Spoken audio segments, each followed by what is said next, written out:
Olá pessoal, o objetivo dessa nossa aula é determinar cargas adicionais de projetos no nosso galpão de exemplo, né? Que está servindo de base para o trabalho que vocês estão realizando como nota de VE. Então o objetivo aqui é determinar as demais cargas na cobertura, né? Que é a próxima etapa do trabalho, a ser entregue no dia 3 de abril de 2020, na próxima sexta-feira. Então a gente vai determinar as cargas de peso próprio das telhas e das terças, né? Então as terças são aqueles elementos que fazem a ligação, né, na direção longitudinal do galpão entre várias tesouras, né, entre várias treliças de cobertura. E aqui a gente vai utilizar perfil U para isso, né? Então elas são apoiadas em todos os nós e as telhas se apoiam sobre essas terças, né? Os catálogos de telhas e de terças já foram enviados para vocês, né? E são esses catálogos que vocês deverão usar no trabalho de vocês, tá? E também a gente vai determinar logo as cargas acidentais previstas em normas.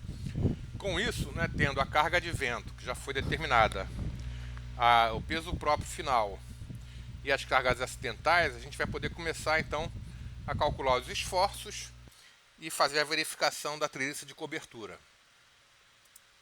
Bom, aí está o esboço da geometria, né? Eu peguei uma foto do quadro negro da aula que eu realizei com vocês, né? Então, nesse caso, os únicos nós que serão afetados ou que receberão cargas adicionais são os nós superiores, tá certo? Ou seja, P1, P2, P3, P4 e ali os simétricos também, P3, P2, P1 simétrico a eles. Os nós do banzo superior, tá? Os do banzo inferior não receberão essa carga, tá certo? A gente vai considerar essa carga apenas nos nós superiores. Muito bem.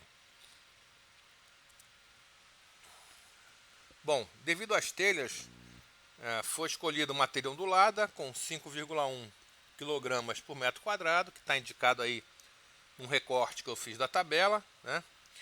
Bom, aí você tem a carga por metro quadrado, né?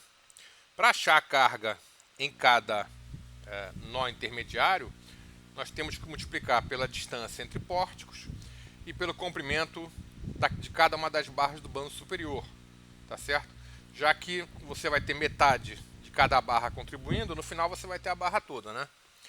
Então aí, isso vai gerar uma carga em cada nó de 5,1 vezes 5 vezes 1,73, né? Dividido por 100 para transformar em quilonewton, isso vai dar uma carga por nó intermediário de 0,44 kN.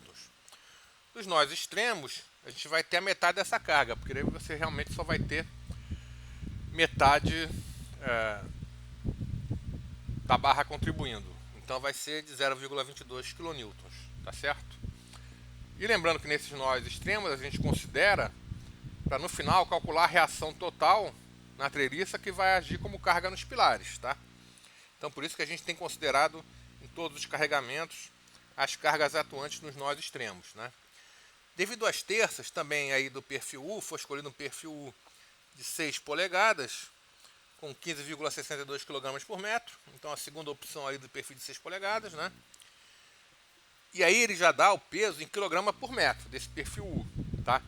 De novo, a gente pode considerar que cada treliça receberá duas metades do perfil, do anterior e do posterior, né? Então vai gerar uma carga de 15,62 vezes 5, que é a distância entre os pórticos, dividido por 100 para transformar em quilonewtons, dando uma carga de 0,78 kN em cada nó. E nesse caso, em todos os nós, tá? Muito bem. Bom, além disso, né, de acordo com o item 2.2.1.4 da NBR 6120, deve-se verificar para elementos como terças a sua resistência ao peso próprio somado a uma carga concentrada de 1 kN no ponto mais desfavorável do elemento, que no caso da terça é o centro do vão. Então, repara que no dimensionamento devido ao peso próprio, a norma vai mandar verificar esse elemento adicionando uma carga de 1 kN, né? Tá? A gente não está verificando a terça ainda, porque a gente vai ter que ver primeiro a parte de resistência à flexão. Mas essa carga de 1 kN vai ter duas reações de meio kN, como uma terça anterior e uma posterior poderá chegar no nó, né? A gente vai adicionar essa carga de 1 kN a todos os nós, tá certo? Muito bem, então, devido às telhas e terças, a gente vai ter que adicionar ao peso próprio da estrutura, para os nós intermediários, a soma 0,44 mais 0,78 mais 1, dando 2,22 kN, né? E nos nós extremos, 0,22 mais 0,78 mais 1, dando um total de 2 kN, certo? Com isso a gente encerra a questão do peso próprio, né? Falta verificar ainda cargas acidentais que são determinadas pela norma, ok? Muito bem. Segundo o item B51 do anexo B da NBR 8800, para sobrecargas em coberturas, admite-se que a ação variável acidental englobe as cargas resultantes de instalações elétricas e hidráulicas, de isolamento térmico e acústico de pequenas peças eventualmente fixadas na cobertura, até um limite superior de 0,05 kN por metro quadrado. Então nós vamos considerar esse valor de sobrecarga devido a esse item 0,05 kN por metro quadrado, né? Mas também, conforme especificado no item B5.2 do anexo B da NBR 8800, né, o valor da sobrecarga na cobertura deve ser especificado de acordo com sua finalidade, porém com valor mínimo de 0,25 kN por metro quadrado. Bom, como o galpão que eu estou adotando como exemplo, né, não vai ter nenhuma carga acidental muito alta, eu vou adotar 0,35 para essa parcela. Então ele manda adotar um valor mínimo de 0,25.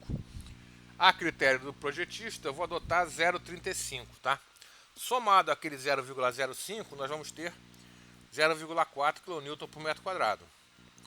Isso vai gerar, né, em cada um dos nós intermediários, 0,4 vezes a área em que ela vai atuar, que é 5, que é a distância entre os pórticos, vezes 1,73, que é o comprimento de cada barra, dando aproximadamente 3,5 kN.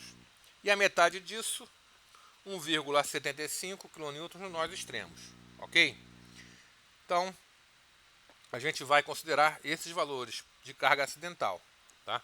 3,5 kN nos nós intermediários e 1,75 kN nos nós extremos, ok? Então, esse é o roteiro de cálculo que vocês devem seguir no trabalho de vocês nessa próxima etapa, né? Devem adotar perfis ou telhas diferentes do meu, para não ficar simplesmente uma cópia, né?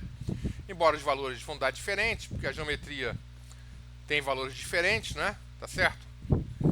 E fiquem à vontade aí para tirar qualquer dúvida, que eu estaria à disposição, né? Para que a gente dê continuidade então a esse nosso trabalho sem maiores prejuízos acadêmicos durante essa época de confinamento.